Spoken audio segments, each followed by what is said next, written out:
This is the story of the disappearance of Margaret Ellen Fox, and yes, the phone call at the end of the story is real.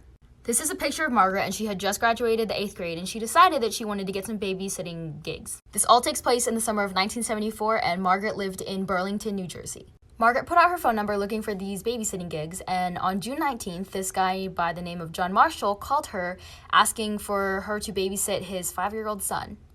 The job was in Mount Holly, New Jersey, and Margaret's parents were kind of weird about it because she was only in 8th grade and she'd be traveling to a different city. But she gave them John Marshall's phone number, so they were okay with it. John had some babysitting stuff set up for her on a weekend, but he postponed it 3 times. Eventually, he called her again and said this time it was for real and he would pick her up in a red Volkswagen. Margaret told her parents that she would call right when she got there, but no call. A few hours went by and still no call. And she was supposed to be home at 2:30, but then she didn't show up. And then hours went by and she still didn't show up. Part 2 coming now.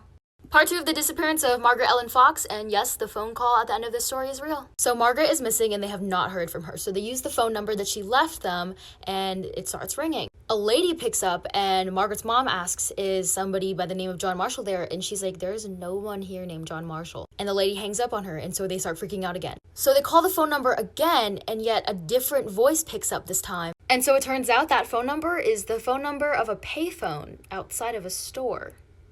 It was all so suspicious, but then they found out that the manager of that store, his name was John Marshall. One of the cops actually knew this John Marshall, and he said, it's not him, trust me, he couldn't have done it. And so they quickly just ruled him out. Once the media got wind of what was going on and spread the news, a lot of other people said that they also got the same call from a guy named John Marshall for fake babysitting gigs. This goes to show that this was no accident, no coincidence, and Margaret was targeted. Last part 3, coming right now, and yes, it has the phone call in it. Part 3, the last part of the disappearance of Margaret Ellen Fox, and yes, the phone call at the end of this video is real. So Margaret was still missing. It was clearly not a coincidence. She was targeted by this guy going by the name of John Marshall. Margaret's parents have no idea where she is. They are worried sick, and the only way that they had to contact her was the number of that random payphone. Which I don't think is such a coincidence, but you can decide that in the comments. But one night, Margaret's parents are just sitting around the house and they get this phone call. It is from a man who is supposedly connected with the whole Margaret thing and demanding $10,000 to save her life.